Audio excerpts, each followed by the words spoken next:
My priority competing in this pageant was to be the most authentic and the most honest. Knowing yourself and doing all of the work that I've done, it's made me able to step out of my box and not feel uncomfortable. And so we're standing there holding hands, and when they said Catalina Foothills for first runner-up, I just dropped to the ground. You see the crown, the smile, the stage, but what you don't see is what it takes to get there. No matter what happens, I have to be Elexes.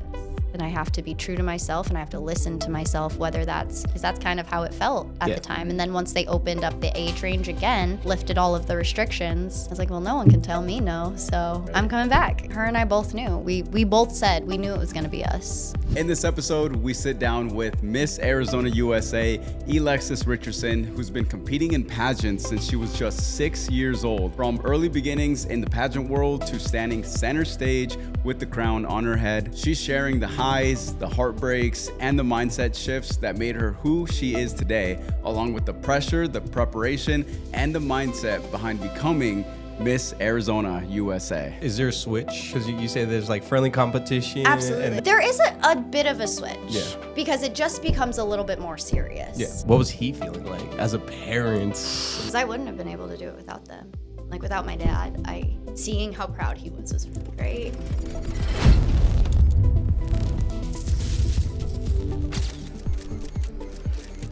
Hello, Elexes. Let me start that one more time. Hold on.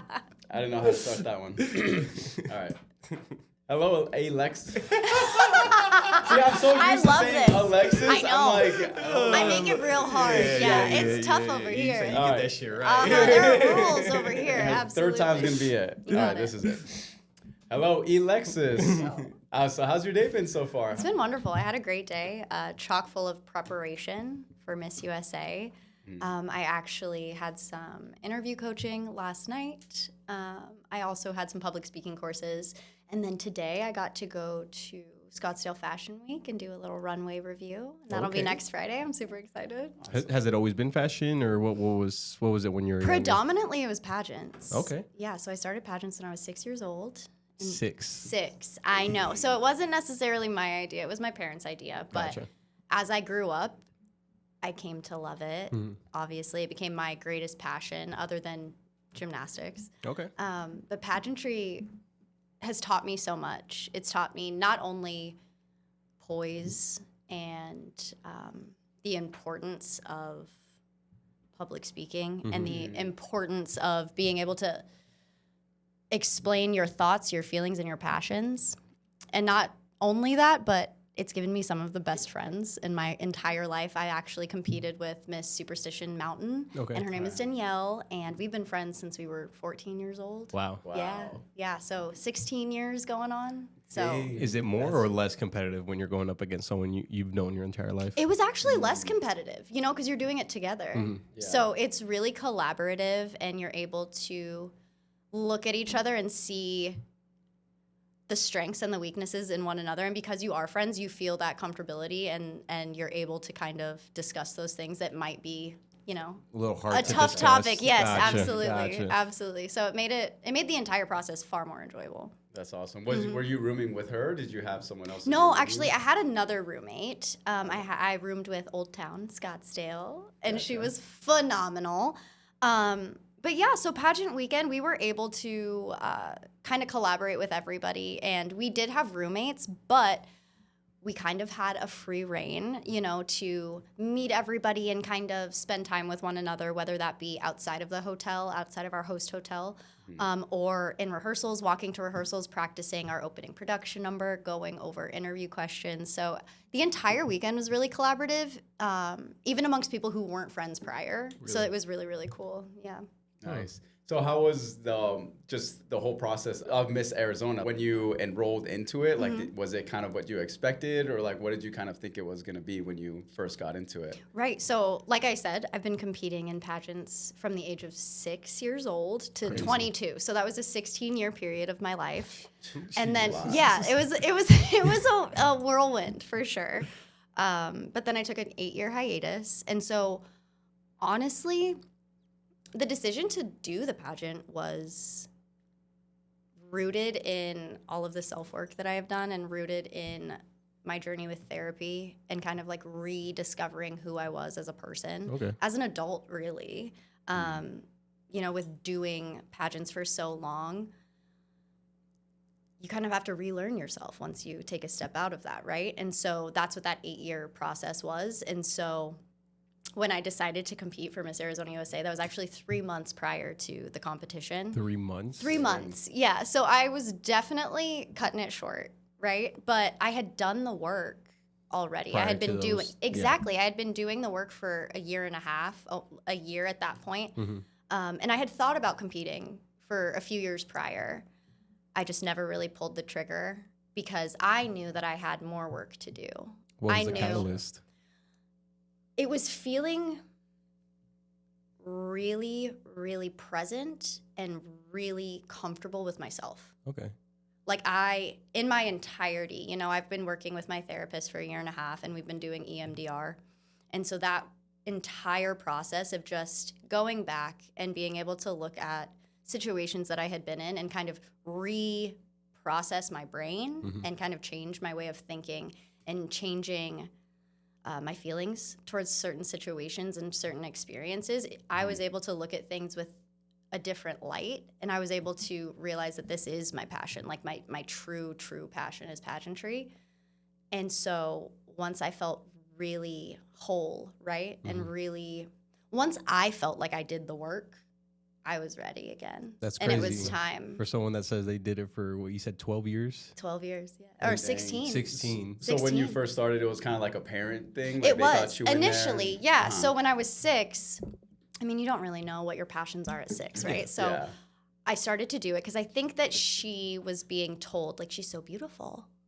She's so personable. You know, I never met a stranger when I was a child. I would go up to anybody and just start talking. Yeah, exactly. So I think that kind of sparked her interest in getting me on stage because I didn't really have any restrictions at that time, right? So the world was my oyster. And I took that. And so after 6, obviously it took a few years, but it wasn't until I was 8 years old that we sat down, we watched Miss USA 2020 or 2003. Yeah, not 2023. 2003. And it was Susie Castillo. And it was the first time I had ever seen anyone that looked like me. She wore her natural hair. She was a woman of color. I myself am Black, Italian, and Hispanic, and she is also biracial.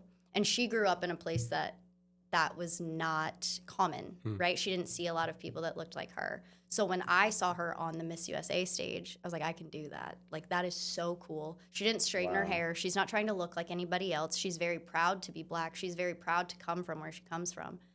And that was at 8 years at old? At 8. So what was it At when you were 8, 6? yeah. Like, you just didn't feel At like... 6, I was like, this is fun, right? Yeah. Like, this is so cool. And I remember from stories, I don't remember Yeah. this, but at one of my very first pageants, I was competing with 2 twins, and I had won the pageant.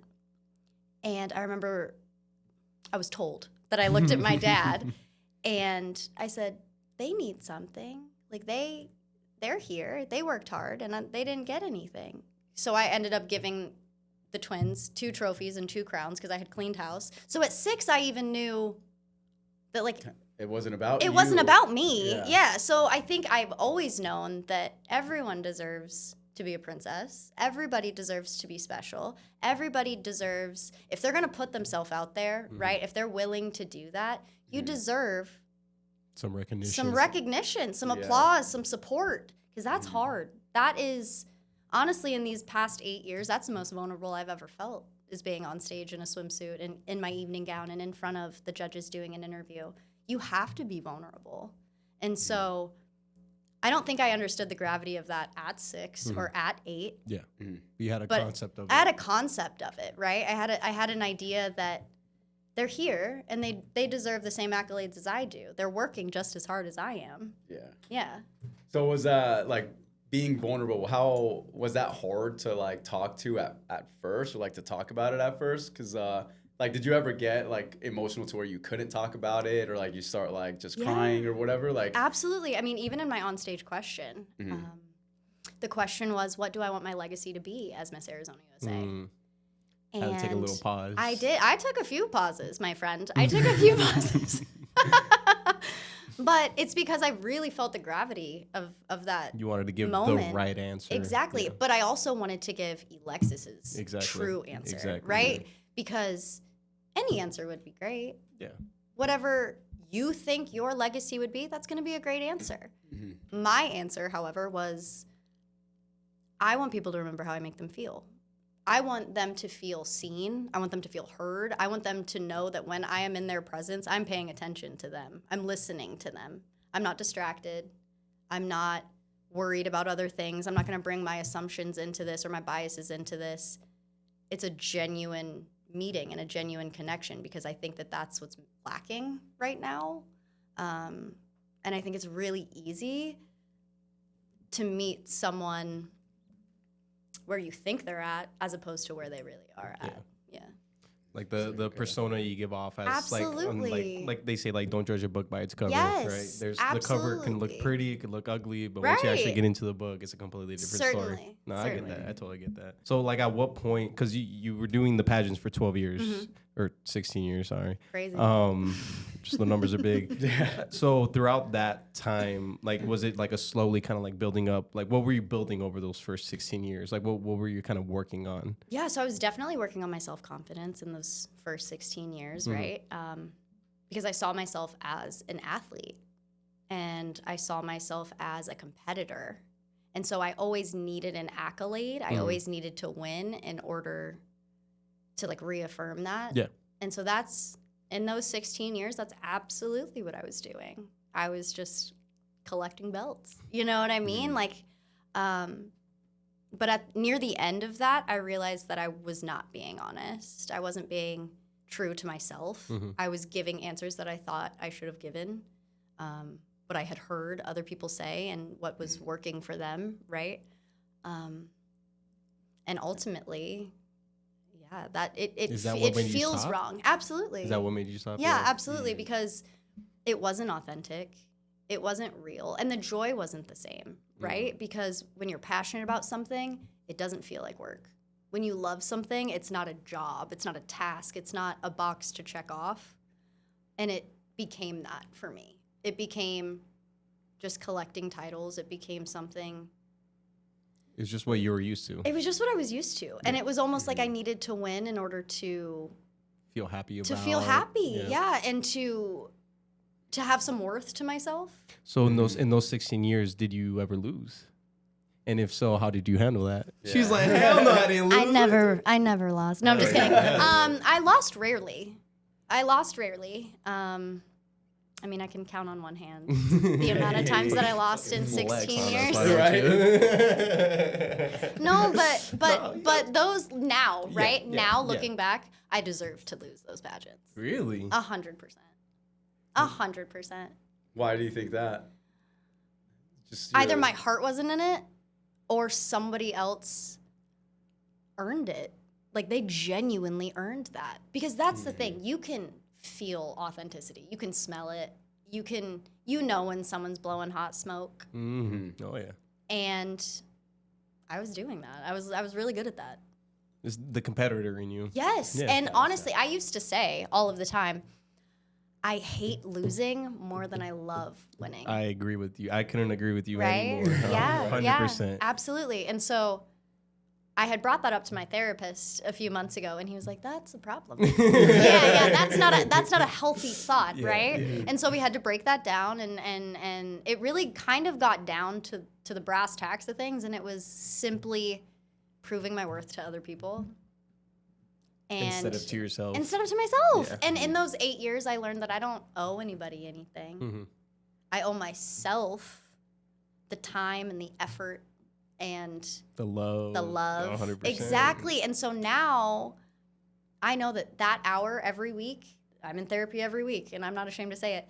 Good. Most people my need that. hour. You know what I mean? That's 100%. my hour, and that is the most important hour because that is genuinely what landed this title in my lap. That's what gave me all of these opportunities. And without that and without God, I would not have anything that I have right now. Anything. And I know that. No, that's how many shows did it kind of take you? Is it like the shows, like each show you kind of like learn something new to like help you with the next one, or was it just like through the time, like people would tell you like, hey, maybe like this should have been. You know, I wish people would have told me. Yeah, it would have been great had someone said, you know, you don't need to do that, or you're doing too much, or just be honest, right? But it was honestly just these 8 years and the growth and the maturity and just kind of being out of the lifestyle. So what were you doing within those 8 years? Yeah, Like, so what was your lifestyle like? Yeah, I'm an aesthetic coordinator, so I work for a plastic surgeon in Scottsdale. Okay. Yeah. All right. Super fun. But I kind of dug my heels in and I just went to work and I kind of tried to live a very normal. Civilian life. Yes, exactly. But yeah, you know, so I've been predominantly just pouring my life into my career, and that is uplifting people, that's rebuilding people, that's reaffirming how they feel and what they see. And it's so much bigger than all of the like elective surgeries than it is, because it's truly about connecting somebody's inside with their outside. And there's so many different reasons why someone would consider surgery. And I am so thankful and so lucky to be able to sit down with them and be able to talk to them about it. I also work for an extremely kind human being. My surgeon is wonderful. He's an extremely conservative surgeon, which means he's not willing to do anything that is going to Harm them. Yes. So if it's irreversible, he's not doing it. If it's something that you won't be happy with long term, he's not doing it. I even had to sign a contract that I wasn't going to do anything to my face. So I'm not allowed to get any injections, any fillers, anything. Because it's so important that you are comfortable and you are loving whom you are and who you are and what you are fundamentally before you even move on to change anything. Yes, exactly. Wow. That's crazy, because there's such a stigma behind like plastic surgery and stuff like that. So it's, even I had that. I'm not gonna lie to you. I have that stigma of like, oh, people get like plastic surgery and all that. These are the bougie people that they have money, they don't really care and stuff like that. So it's good to hear that there is actually a good side to the plastic surgery. And I mean, like when you grew up seeing how negative plastic surgery can be, and when that's kind of what you're flooded with in media and on social media, it's easy to form that bias, right? It's not until you really see how it transforms people and really how they're feeling prior, and you hear those stories and you hear how they feel about themselves, or you hear what people say to them, and nobody deserves to feel less than or to feel inadequate, really. And so that's kind of, I just feel as though I'm a step on the ladder on that journey for them, and it's really nice to be able to see that transformation. How was it going into the Miss Arizona competition? Like, did you, like with all the other girls that were there, did you also make it? Did it also feel like a competition, or was it more like you're there also to like help support some of the girls who maybe it might be their first time and all that stuff? Like, how did it feel just being in that group? It felt wonderful, honestly. I think this class was one of the best classes that I've been in. That's what we call them. Class. Gotcha. Yeah, so we're the class of 2025, Miss Arizona USA class of 2025. But yeah, no, this group of girls was so amazing, and they were all so diverse, and they all brought their own strengths to the group. And it was really nice seeing how everybody kind of integrated with one another. There were moments where people were praying with each other. We were practicing our on-stage questions or our opening production number backstage. We were sharing earrings. We were sharing shoes. So it's very much a sisterhood. And, you know, I can't say that every experience has been like that, but this experience, hands down, was the most sisterly that I've experienced, and it was wonderful. That's amazing. What was one of your favorite parts? Because I know there was like so much that you have to do like to kind of get prepared for it. What was just one of your favorite parts where maybe like you were with everybody, or just something that made you feel special during that time up until like the pageant? Up until? Yeah. So we did have a lot of events where we were able to like meet one another, and we were able to bond, and we were able to train and practice together. I think that's one of the greatest advantages of having the directors that we have now, is that they were able to set up training sessions for us for public speaking and for walking, and to help with our confidence and kind of reaffirm that we deserve to be here. And they've been so wonderful through that whole process. But there was one event in particular that I met a majority of the girls, and it was so wonderful. We all had such a great time. We all started to create our own little side jokes, our own little inside jokes. And we were able to really bond because at that point it wasn't competition mode, right? So it was just friendly competition at that point. We were still trying to scope everything out and still trying to, you know, find where we fit in, get in where we fit in. But it was so easy to find a group of girls to chat with or to bond with or to find something in common with that every event, honestly, turned out to be way better than I had expected. Is there a switch? Because you say there's like friendly competition, Absolutely. And then when you get in there, it switches over? Or? There is a bit of a switch. Yeah. Because it just becomes a little bit more serious. Yeah. But it doesn't become cutthroat. It doesn't become catty. There wasn't any side eyes or cutting up evening gowns. It was very, very supportive. That's good. Yes, on all fronts. I mean, the teens were helping the miss were helping the teens. Even I saw a makeup artist give one of the teenagers her sneakers because she forgot some sneakers for her little fitness competition. Really? Wow. Yeah, no, it was beautiful. Like, truly women supporting women this entire process. And so to see it in action is really, really cool, and it's really reaffirming. And it's crazy because as a competitor, you don't see that very right. often. I mean, well, you don't expect to see it, exactly, right? Because I've always been the type. Like I've called my mom before and been like, "Hey, I need you to bring that backup swimsuit. So and so needs it. She got black eyelash glue on her swimsuit. I need you to bring the swimsuit." And she's like, "Girl, are you sure? Like, are you serious?" And I said, "Yes, I want my competitors to be at the top of their game. Because I don't want to win. Exactly. Well, it best. cheapens it. 100%, Exactly. Like, you 100%. want everyone to be at the top of their game. And this year they were. I mean, the evening gowns were beautiful. Their hair and makeup was beautiful. Their answers were immaculate. Their presence was great. Like, you couldn't shake any one of the delegates this year. It was a hard competition. It was tough. Yeah. And throughout that entire process, are you in your head? Are you the entire time you're like, "Oh, I'm fucking killing it. Like, I'm winning. I got this." Or in the back of the head, is there a little bit of doubt? Like, how does that work? It's been there before. But this pageant weekend, I was so calm. Yeah. You know, I was praying the whole time. I was checking in with my parents. Those are my support system, right? So the entire time I just felt really calm. And I remember even walking into interview, they asked me, they're like, "How are you feeling today?" I said, "I'm great. I feel so calm. The nerves haven't kicked in yet. I've been waiting for them to kick in, and they haven't." And that's when one of the judges was like, "All right, well, they're about to kick in right now." And even after that, they didn't. I got to talk about my dog, and I got to talk about my philanthropy, and I got to talk about my passions. And it was so conversational, and it was so nice and so refreshing to just be in the moment. And I didn't really have any of those, "Oh, you shouldn't have said that," or, "Oh, she's going to say something better." I didn't have any of those because I was so calm and I was so certain with who I was that I knew the package that I was giving to them was exactly what I wanted to show off. And that's something that you kind of just like trained for, or you kind of like thought through, or was it? I mean, you said like you went there going as Elexes. Yes. Like, how did you kind of like know what to say, or like was it just straight from? It was straight off the dome. Yeah. My priority competing in this pageant was to be the most authentic and the most honest that I have ever been. And I know doing the work with my therapist and in church and on my own, that's why I was so certain that who I am is more than enough. So there wasn't really any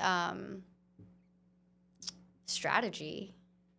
It was just stay calm because I was prepared. I knew I was prepared. I mean, you've been doing it for exactly so many right? years. And so it's kind of like riding a bike, I like to say. I had to brush up on a few things, you know, and especially in those 8 years, I learned new things. And so I can use the new things that I've learned and all of the knowledge that I had gained in those 16 years, and I kind of combine everything. And the beauty of those 8 years that I took was really all I was doing was self-work. Yes, I was going to work, and yes, I was going to church, and yes, I was visiting with my friends and my family and really pouring into my own cup. But predominantly, it was making sure that I knew who I was and I liked who I was. And that's why it was so easy. That second part's important. Yes, and that's why it was so easy for me to go into interview feeling so secure, because I love who I am and I love the work that I've done, and I love knowing that I can look back and say, she was trying her best,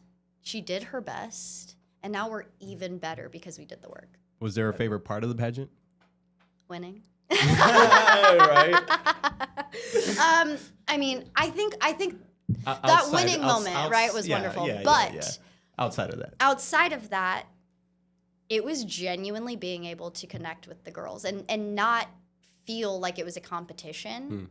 I had moments with Danielle where we were just able to laugh, right, and talk about our dogs and talk about social media or talk about the boy she's dating, girl stuff. But I was also able to really meet people and like get to know their stories, right? And we had a little slumber party in the beginning as like a little icebreaker the first night to meet everybody. And that's when I met, her name is Brittany. She's Miss Prescott. And I'm actually from Prescott as well. Nice. So we had that in common, right? And then just simply through having that little small thing in common, I decided to say, hey, Brittany, your turn. Come up here, and now I'm going to ask you a question.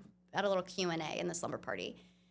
And even in that, like just that little in that I had with her simply from Prescott, I was able to create a moment where we could just bond, right? And so we were standing up there, and she's like, you're from Prescott? And I was like, yeah. And she's like, okay, so anyways. And then we clicked, right? And we were just yapping and yapping. And unfortunately, we were playing a game at the time, so someone had to chime in and be like, hey, girls. We want to, wrap it up. Exactly. Like, we want to keep playing the game. But genuinely, like, it's just being able to find those moments of, like, genuine connection and take them and, like, taking that leap. Because there are moments every day, every interaction where you could have tried a little bit harder and, like, opened that door and kind of, like, made that connection. But it's not until you're comfortable with who you are and you know what you're going to bring to this relationship and you're like, I like this person, right? I want to talk to this person. I want to know more about this person. So it's not until, I would have never been able to do that until this year. Prior to this year, I would have never been able to pick someone I didn't know and just initially start a conversation. I would have picked Danielle because that was an easy choice. Because you're comfortable with her. Yes. Yeah. Yeah. And so now, knowing yourself and doing all of the work that I've done, it's made me able to step out of my box and not feel uncomfortable, right? So even today, going to Scottsdale Fashion Week, I was the shortest girl in that room, and I was also the oldest. I did not feel either of those things because of all of the work that I've done, right? And so I'm sure the banner and the title does help, and it gives you a little extra confidence. However, I wouldn't even have this title if I didn't do the work. Exactly. Yeah. So it's all encompassing, right? And it's all full circle. So I'm just so thankful for the opportunity, and I was so thankful to even be there that weekend. Like, I think that's what carried me through the entire weekend so calm, is that I was just so thankful to be included. That's awesome. Was there, because there was the 3 stages to it, so it was like the interview, the fitness, and then the gown. The gown, yes. Was there any that like you felt like the most nervous for, like out of those 3, or were you just like straight like confident on each one? Technically there's 4 phases of competition. So 3 main phases, right? So that's evening gown, swimsuit, and interview. And then if you do well in those 3, then you advance and you'll make it into the top 5, and that's when you get your onstage question. Oh yeah. Yes, that was the most nerve-wracking part. Being in front of everybody. Absolutely. Sure. Because not only are you in front of the entire audience, but you also have to shift your perspective, right? Because in a one-on-one interview, you can be far more vulnerable. You can talk about things that you're more comfortable speaking about. However, when you're on stage and all those people are looking and all those people are looking at you, and you're expected to speak just as elegantly, you're supposed to be just as poised, just as calm as if you were just speaking to someone like this, right? Yeah. And that is tough. And especially when every other phase of competition is so short.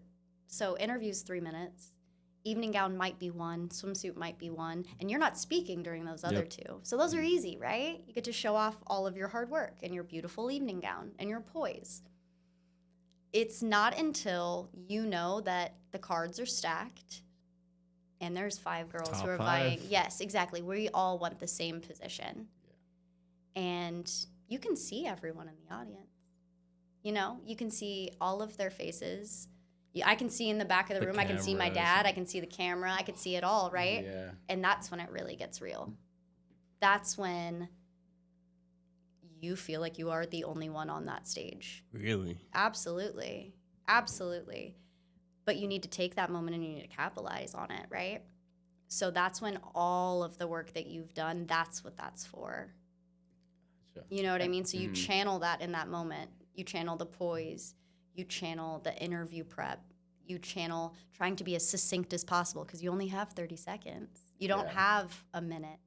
And I have the gift of gab, so I could just keep talking. Well, which one were you? Like, because they did it by, like, what number? Until I was 5th. You're the very last? I was the very last one, so I got to listen to everyone's answers. And I was like, time. that was great. That was great. Yeah, That was great. That's what I was great. going to ask is, like, how do you think it would have been different for being the first person compared to the 5th? Does that change things?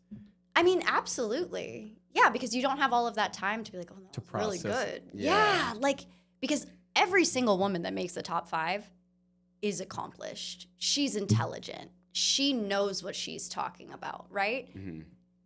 And when you hear them talking about what they're talking about, you're like, oh, it's about to be my turn. Yeah. And then you hear their question. So honestly, during the top 5, I was like, okay, it's not that question. Okay, I'm not getting that question. Yes. So then I was trying to formulate what I was going to say. And then there were 2 questions left. There were 2 envelopes. And I remember I was like, process of elimination. It's going to be so fun. Fucking shaking the entire time. Terrified. And then I picked the question, and it was, what is the legacy that you want to leave as Miss Arizona USA? I knew what to say, right? Not in that moment. Yes, I had been preparing, but in that moment, it got really real because that's all it boiled down to was that moment. And so I did. I got a little choked up because that's when it all hit me, like all those nerves hit. All the nerves hit. Yeah. Dang. Right when I walked over and she handed me the mic, that's the first moment I got nervous. No way. At top 5. I swear on everything. And I remember I paused, hard pauses. I honestly do remember the pause. Do you remember? The initial pause, I really do. It's weird, like, cause like you were talking about it, and like I'm like watching, cause I was sitting there with the camera, right? And I saw when she handed, I saw the physical, like. Yes. But it's like, as soon as you realize that, you straight back into it. I try my best. Straight back into it. And that's a tough question, right? Because that's everything. Yeah. Legacy, and like your legacy. That's I'm so sorry. That's so a lot of much. pressure, right? Yeah. So, and I knew what I wanted to say, and it hasn't changed. It was the same before the pageant. It's going to be the same after. But when I heard it over the loudspeaker, and when I heard her say it, and then hand me the microphone, I got choked up, you know, and I did because that was the gravity of everything that I had worked for. So I did. I took a few hard pauses, a few long breaths, but I got it out, right? That's what you needed. I got it out, and by the grace of God, it made sense. I was very nervous, but, you know, my entire priority the entire weekend was sharing my heart and authenticity, and I did it, and thank goodness it worked. So, because it was a top 5, right? You guys got the questions, and then you guys lined up. So we lined up, and then they called the first one, and she got her question. Yep. Then they called the second one, she got her question. So I'm talking about afterwards. Okay, so yeah. all the questions have been asked. Yes. You guys reline up. Mm-hmm. What's going through your head at that point in time? Oh my goodness. At that point, I was like, okay, we did it. We accomplished the goal that we wanted to. Yes, and it was over. And I knew that. I was like, there's nothing I can do now. I just have to be graceful. I have to be proud of what I gave them, proud of what I showed off. And I am, right? Like, I did my best. And if I could do better, I would have. But I did exactly what I needed to do. That's all I needed. And I remember standing there, and I was so calm. Again, like, the nerves went away, and I was like, yeah, I deserve to be here. We all deserve to be here. And then they started calling names, and I was like, oh, that's not my name. Oh, that's not my name. And then it was honestly when it was down to the 3 of us, was when top three I knew. was I like that. I like I because I knew. was gonna ask you because like obviously you get down to the top two and you guys are holding hands and you guys are looking at each other. At that point in time, you were already like, it's in the bag. You know, I don't want to say that I thought it was in the bag, But you kind of had to have that. but confidence. her and I were talking, right? And her and I both knew. We both said we knew it was going to be us. We knew that we would be looking into each other's eyes at the end of the weekend. We'd be holding hands, and it was just going to be her and I. Like, we knew that.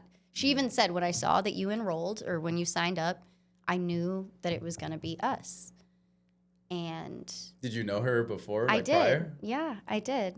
We had competed together in the America system. Okay. So we'd competed prior. But yeah, so I had seen her compete because I wasn't competing all of the years that she was competing. So Gotcha. when we were up there, we were just, breathing life into each other. And we were just like, it was going to be us this whole time. So we did what we needed to do, right? And then that's when she said, if you pull this off, it's going to be the greatest comeback of all time. Why come back? Why come back? Because it's come been 8 years and no one's seen me in those 8 years. Like I didn't go to pageants to watch. I watched from my couch. I would buy the video on Pageant Vision and I would just. Passion Vision? Is Yeah. that their own like subscription It thing? is, Yeah. yes. So that's where all of our pageants are streamed. Yes. hilarious. So like it's always been a passion. And even when I wasn't competing, that didn't mean that I didn't love it any less. So yeah, I was still getting my little fix, but no one saw me, right? So they thought that I had moved on and I had aged out and I was never going to compete again because that's kind of how it felt at the time. And then once they opened up the age range again, lifted all of the restrictions, I was like, well, no one can tell me no, so I'm coming back. Yeah. That's amazing.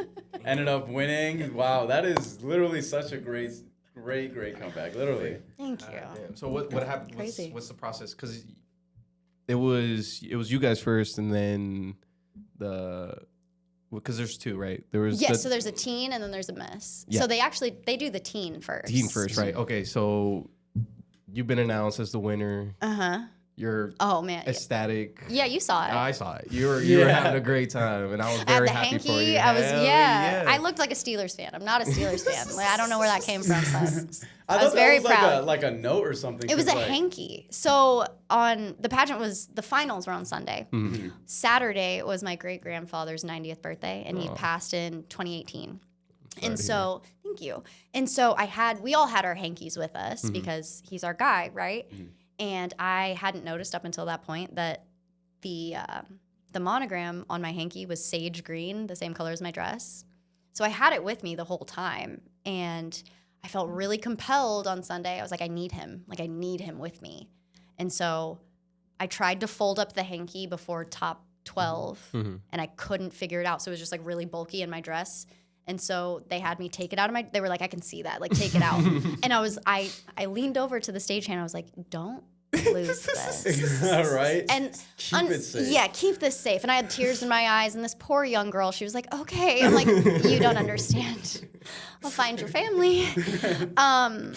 So then after I made top 12, I was like, okay, I have to figure out how to have this with me. So I folded it into like a little origami triangle and I put it in the back of my dress.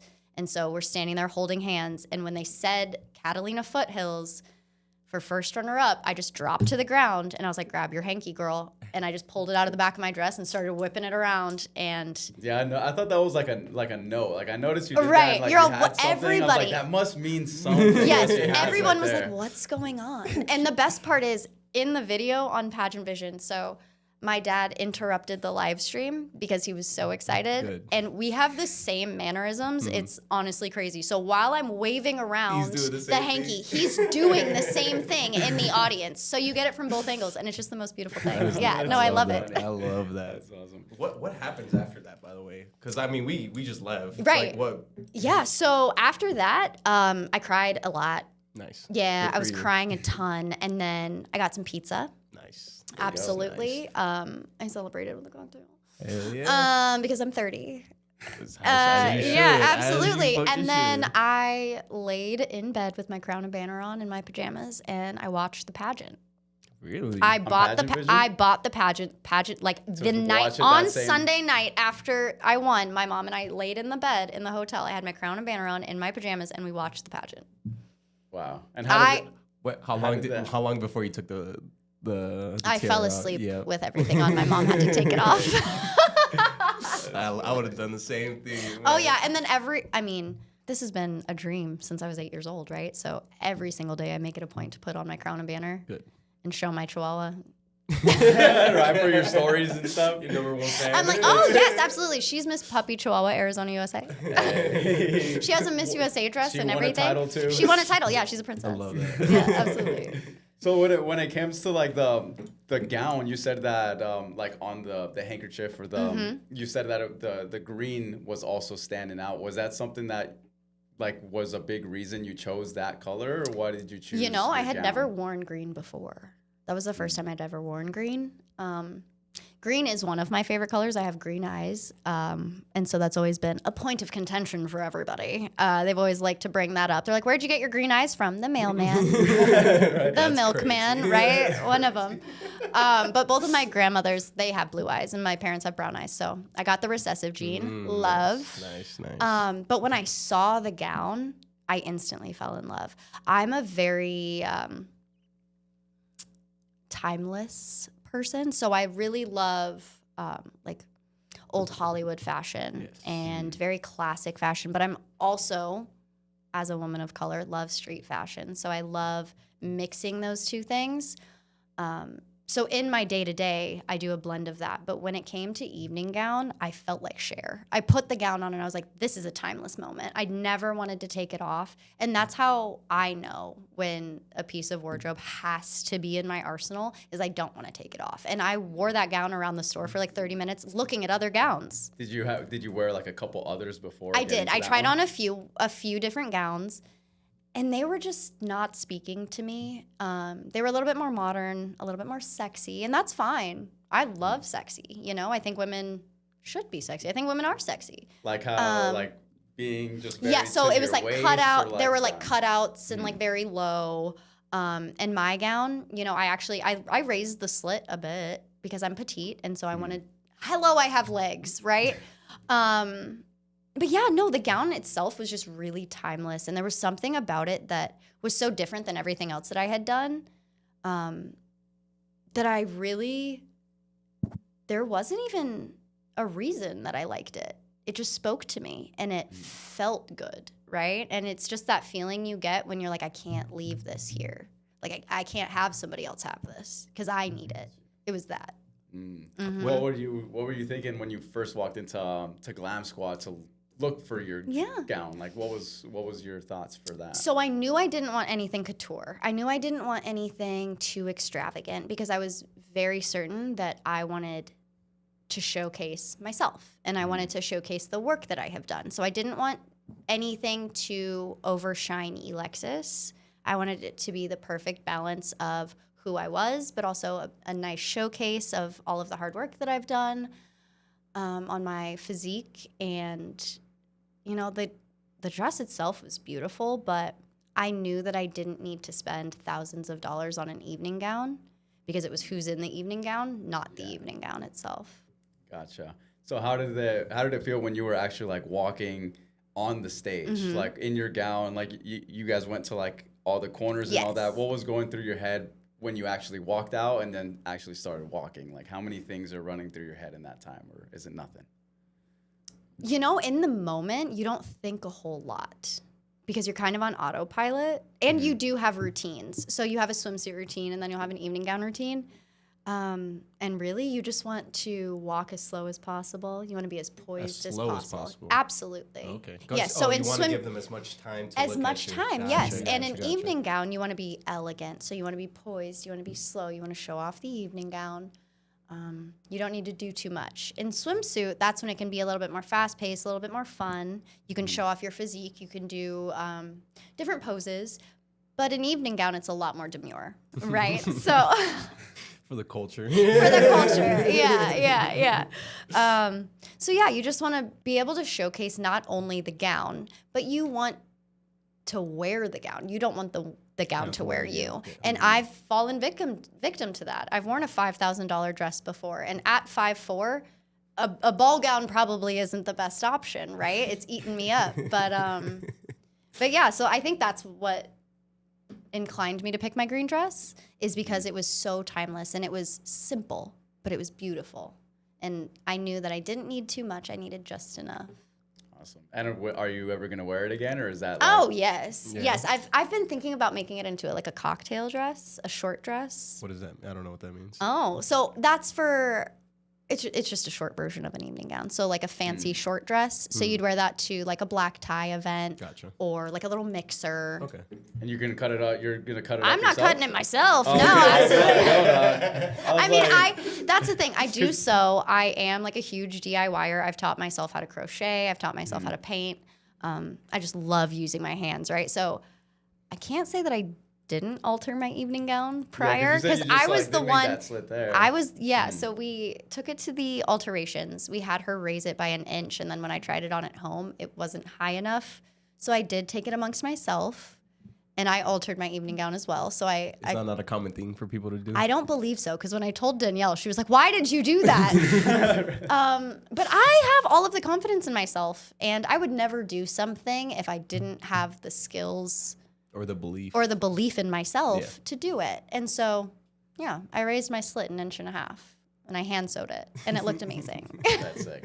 You're like, I'm just not going to do the cutting the whole thing by myself. Yeah, no, I'm not going to do that. That sounds like, because then I have to like tack everything back together. I have to put the beads back on it. Yeah, exactly. I can't do all that. Yeah, that's a lot.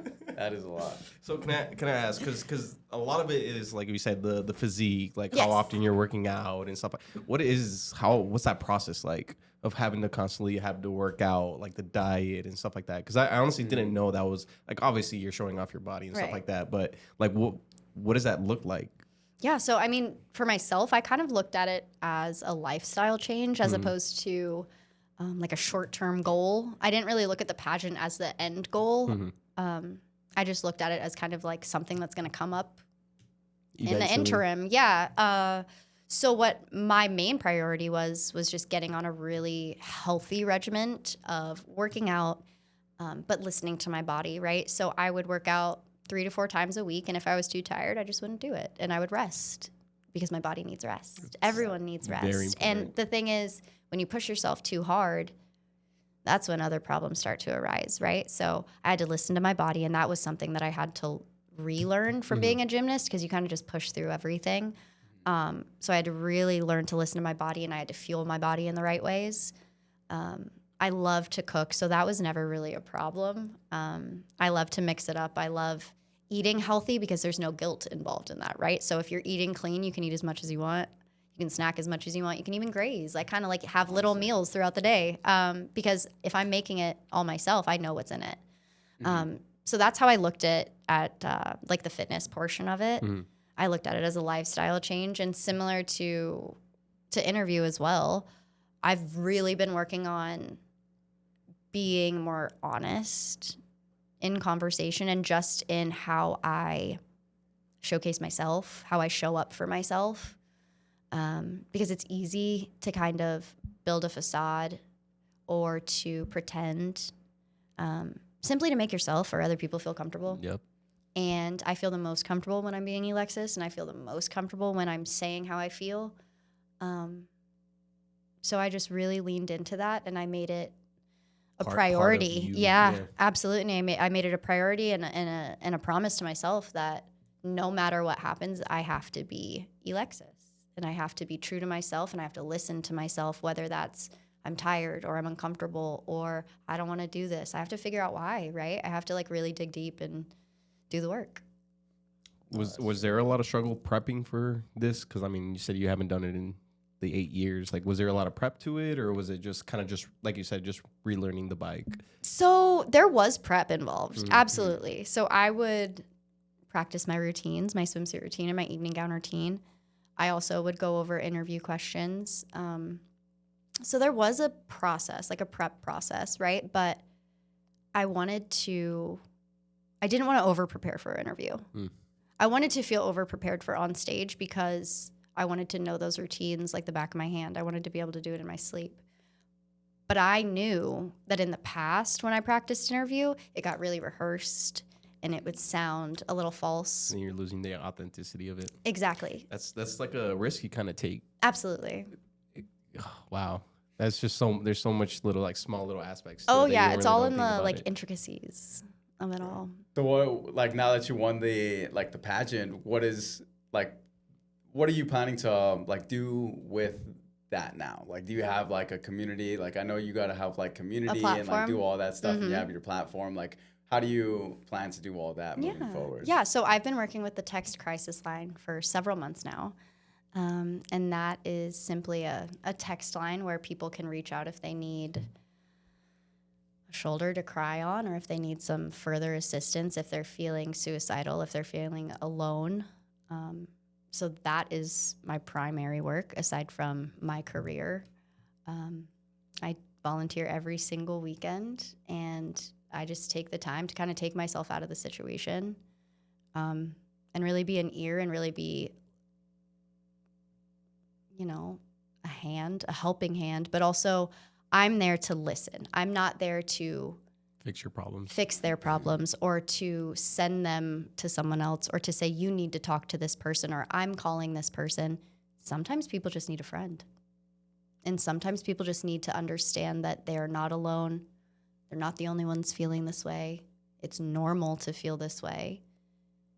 And I'm conducive to it because I understand. I've been on the other side, right? I've been the one that needs help.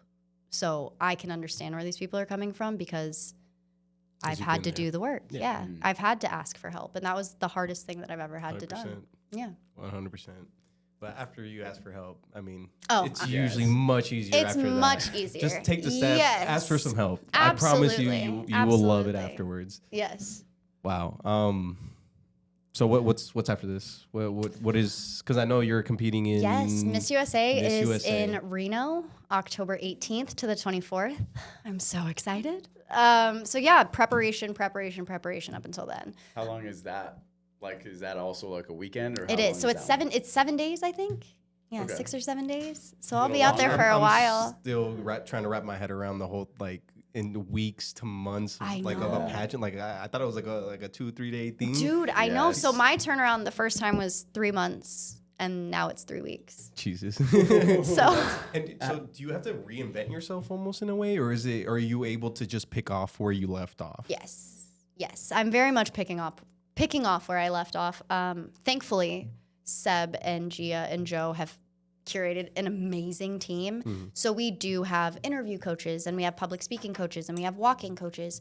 We are so unbelievably prepared, and we will be even more prepared when we are at Miss USA. We're going to be more than ready. We're not preparing for Miss USA. We're preparing for Miss Universe. Absolutely. Yeah. Yes. And I was never preparing for Miss Arizona USA. I was always preparing for Miss USA because that's how I operate. I do the work because I expect to win. I work really hard, and I expect to get what I deserve. Yeah. And that's exactly what I'm doing now. Well, so for the next 3 weeks, I'm grinding. Hell yeah. For sure. That's sick. Have you been in anything else like that big, or is this the first time you're going to be in something like this major? Off the record, yeah. No, I have. I was Miss Teen United States in 2013. So I've won a national title before. Nothing but belts over here. Right? Like, she's ready. It's like, didn't you hear me earlier? I was collecting belts. That is insane. So how is that though? Like, because it's almost like in those 7 days or however long you're competing for, it's like people are almost watching like everything you're doing. Absolutely. Like, they're already watching. Yeah. Like, how does that like make you feel? Like, do you feel like you have to put like a character sometimes, or are you just like? Whatever? I mean, I could see why some people would, right? Because that's a lot. That's a lot of pressure. And if you don't have the personality, if you don't have the drive, the will, the desire to be on all of the time, then you will have to, find motivation in other ways. But I've never wanted anything more than to be Miss USA. So there's not going to be any reason for me not to be excited and not to be ready, not to be on at every moment of the day. Hell yeah. Facts. Yeah. That's true. I love that. As soon as you walked in here, like before we even turned the cameras on, I loved your confidence. I really thank you. I didn't know you as a person prior to this. I mean, obviously from what I saw. Right. I love the confidence. Thank you. Thank you. You're gonna do very, very well. I try. Thank you. I hope so. So what does So does the prep not change at all? Is it pretty much the exact same thing? It would be the same. Yes, absolutely. Like so the questions, the types of questions are going to be a little bit different. They do open up a little bit. So there will be some political questions that are going to be asked. Political questions. Yeah. That's interesting. I would have never thought politics would have played a part in pageantry. Absolutely. Especially on the Miss USA stage. You know, they want to know that you know what you're talking about and you have an opinion. That's the most important part. You have to have an opinion. You have to have a stance. So you almost have to like research certain Oh, things? yes. Oh, you have to know what's going on. Yes, you have to watch the news. You have to read the newspaper. You have to be on Twitter or X nowadays. You got to know it all. Okay, great. Perfect. Me too. I'm not calling it that. Yeah, like you have to be in the know. You have to know because it's important. People are going to turn to you and ask you what you think. Wow. Damn. And So even if it's like pressure. topics that you can care less about, Yes. like you still have to do your research Absolutely. and stuff like that. Wow. Absolutely. Damn, it's not like sometimes like sports or like who's your favorite soccer team or anything. I mean, Like, I damn. wish, because if it was, I mean, I don't think that would help me out. I'm a Cowboys fan, so it's not going to help anybody. They'll be like, oh, she's really loyal. She can get through tough times. Exactly. Yeah, she's not going anywhere. Yeah, for sure. I love that. Holy damn. So outside of pageantry, what is, because obviously you said you like to do singing? So I sing in the shower, and I sing in the car, and I sing at karaoke. Gotcha. So yeah, that's not like I don't broadcast that one, but I paint actually. So I paint. And I also, like I said, I love doing things with my hands, right? So anything that I can learn how to do, anything like tactical, I really, really like. But I taught myself how to crochet. I paint very often. I do sing around the house, and I annoy everybody involved. Even the dog. Like, Frankie will literally hop up on my lap and start trying to, like, give me kisses because she just wants me to stop. Yeah, please stop talking, Mom. You're so beautiful when you're quiet. So she doesn't like it too much. But really anything that I can do to feel creative, whether it's clay, whether it's paint, whether it's hair or nails or makeup, any sort of creative outlet, is my thing. I did have a question because, you know, obviously a lot of the times we're talking about the positives, the goods. What are some bads about pageantry? What are some of the downsides of pageantry? Misconceptions. There you go. Simply because I don't really see the downsides, right? Okay. I look at pageantry about like it's about growth, right? So every year you can look at it as an opportunity to grow and to look at what you did and change those things, right? And whether that be change completely or just improve upon them, that's kind of how I look at it. But I do know that there are misconceptions, and I think that would be that we're unkind and that we're... That is actually very true. I've learned that a lot of you guys are very nice. Yeah, very nice. I mean, it's hard, right? Like, this is hard. Putting yourself out there, being vulnerable is tough. So it's not really an environment for people to be too critical of themselves. You know, you have to have that self-confidence and you have to have that self-preservation within you.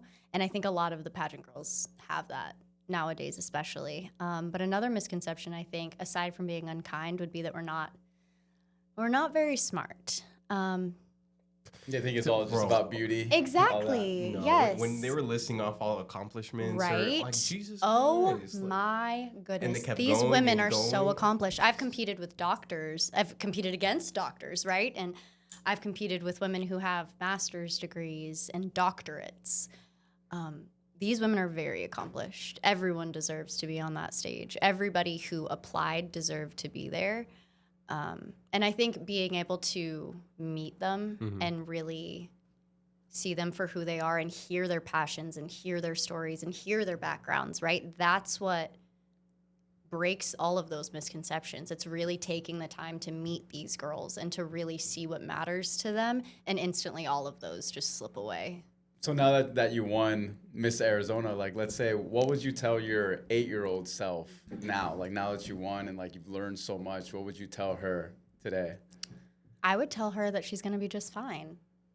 You know, there's going to be a ton of instances where you don't feel adequate. You don't feel like this is the place for you. You don't see another girl that looks like you, but you're exactly where you're meant to be. So you put your head down and you keep working and you keep believing in yourself, and you pour into those friends and you pour into those passions, because you genuinely never know where you're going to end up. Yeah, you don't know when that fire is going to be reinvigorated. And for a long time, I just had kindling, right? Like, it was there. The heat was there. Yeah. The spark was there, right? But I needed to breathe life into it. I really needed to blow on the smoke. Yeah, I needed to really show myself, and I really needed to do the work, because that's when I learned who Elexes was, that's when I realized, like, I'm missing the thing that I love the most, and that was pageantry. And so the second that I was like, I am myself again and I am whole, I need to do what I'm missing. Like, I missed it so much. It was the biggest part of my life aside from gymnastics, right? So I needed, and at 30, gymnastics is not an option. Like, I'm not just gonna go and like go tumble. Like, I'm gonna break something. So pageantry, that was my first love, my first everything, right? Like, the first time I got on stage, the first time I spoke in front of anybody, the first time I sang in front of anybody was at a pageant. And so that I needed to find her, right? And I needed to reassure her that those were the right choices that she was making, and the love that she had for this is not lost. It's not gone, right? So I was just very, very fortunate that I was able to step on that stage again and reignite that fire.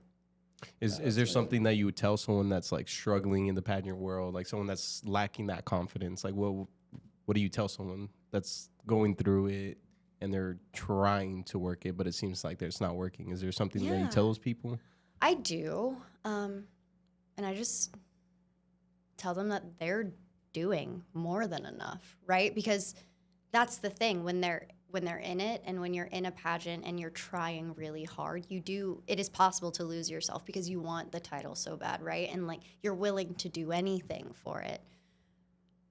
But what you need to do is you need to do anything for yourself. You need to do everything to make yourself the best version of yourself. So whether that's be going to therapy or going to the gym and channeling all of those feelings of insecurities or whatever, you can channel those and change your mindset, right? You don't have to go and sit down with a therapist every week. You can go to therapy. You can sit with your friends. You can sit with your family. You can sit with your chosen family. You can really, it's just about filling up your cup in any way that you can, right? And so that's what I try to do for others. And that's why I say, it doesn't matter what joke I tell. It doesn't matter what restaurant I go to. It matters how I made that person feel. It matters what I poured into them and what they're able to see about themselves. So really, I'm trying to be a mirror to the people who are feeling insecure, because I've been there. So I just show them that it is possible, right? Because your strengths are your strengths, and no one can take those away from you. You have to capitalize on them. Nobody else has them. Right? And so we're all individual, we're all unique, and we all need to find that one thing that makes us special and really just lay that foundation so we can build upon that and be able to show it off. That's amazing. And I guess last pieces is, do you have any memorable moments during the pageant, or just a funny moment that stood out during that time? Oh, absolutely. I would have to say it was on stage, preliminary night. We did our opening production number. So that was a hot mess. Let's be very honest. I'm not sure if Leo saw it. I don't think I was there. It was tough. Tell me about it. It was tough. So the first night, we had rehearsals. So it was great. We only had an hour and a half rehearsal, and we had to learn a full dance. I'm a singer, right? Dance. Now you remember. Yeah. He remembers. Yes. So it was such a hot mess that even I was so embarrassed. I was just so embarrassed. I'm not a dancer, right? So that's not my strong suit, but I was in front. I was in the front row. Oh, dang. So I was like, I got to fake it till I make it, right? I stayed up until 3 a.m. that night learning the dance. We go to rehearsal the next morning. They change the dance. Yes. So preliminary night, if we go back and we watch the video, it looks like we're all supposed to be on a different beat. It looks like this group is supposed to start on 1, this group is supposed to start on 3, and the other one's supposed to start on 5. That's not what happened. We were all supposed to start on the same number. It was all supposed to be 5, 6, 7, 8, and 1, right? That's not what happened. We were popcorning. Like, there was things going on at every point. And at one point, I fully went blank. Yeah. And I was like, I'm in front. Yeah. Step, touch, snap.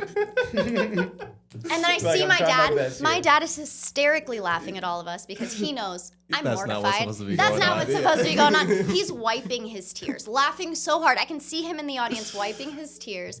And I just shrug and I just wave and I just start blowing kisses. Thank you so much for being here. I appreciate the support.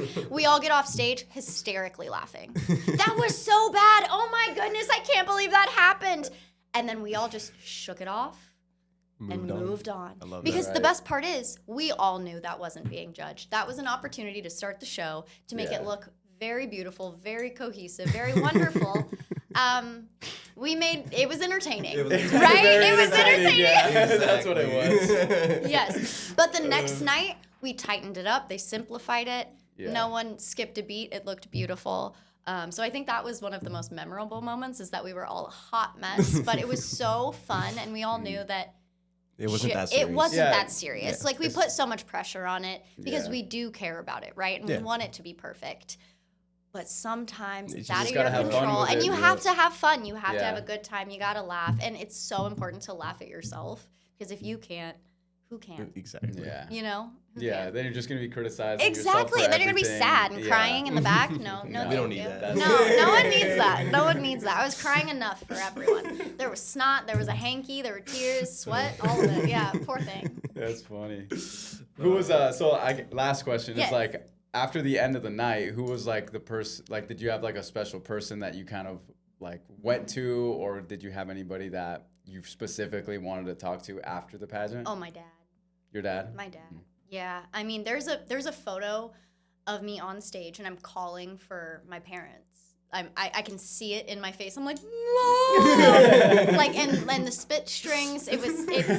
So much love. We probably have it on footage. So there's that one, and then someone got a video of me talking to my dad, and he's right up on, like, he's right in front of the stage, and I'm just looking at him, and I'm like, Dad, I can't believe it, and I just dropped to my knees.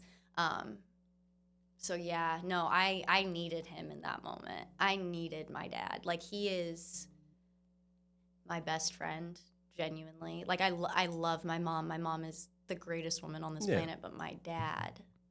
It's a different relationship. Oh my God. Yeah. Like, and he was so excited. Like, he was genuinely the most excited that night, other than me, of course, but yeah, no, that's my guy for sure. Have you? I don't know if this is a random question or if you would know this, but what was he feeling like as a parent of someone that's been going through? Like, what did he tell you? He was so proud. Yeah. Yeah, and he was sobbing too. Yeah. You know, he was jumping up and down, crying.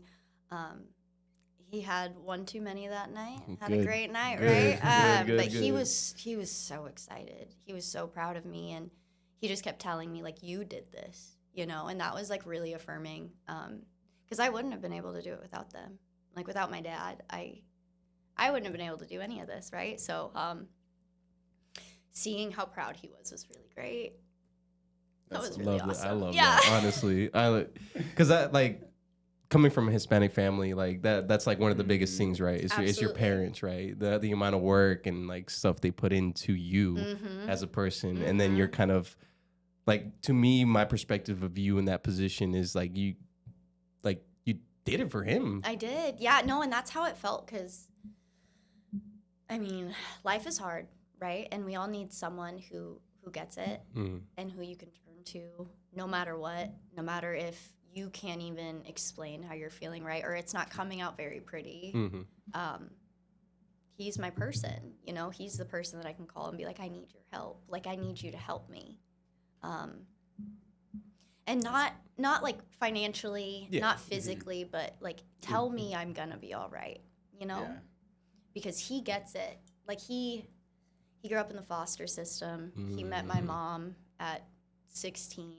And, like, that's his family, right? Like, we are his family. And so, and I'm an only child. So them growing up together and then me growing up with them, like I would do anything to make them proud, right? And so him being so proud of all of like the work that I've done in therapy and in church and with them, like that meant so much more than a title.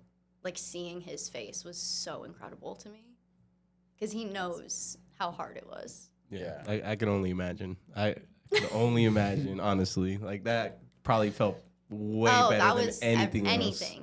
Yeah. And I mean, we even spoke this morning and he was ready to come here with me. He was like, if you need me, like I will be there no matter what. I'm your dadager. Yes. Some questions. Oh, please. Yes. Oh, he would love that. Man, that's because that's like he is the pageant dad. Honestly, the week before the pageant, he had come out of the room and he goes into the kitchen. My mom and I are watching a pageant. We're just sitting on the sofa. He comes out, looks around, goes in the kitchen, grabs some snacks, gets a blanket, comes down, lays on the sofa, and he's like, all right, what are we watching? And I was like, oh, we're watching a pageant. And he was like, okay, which pageant?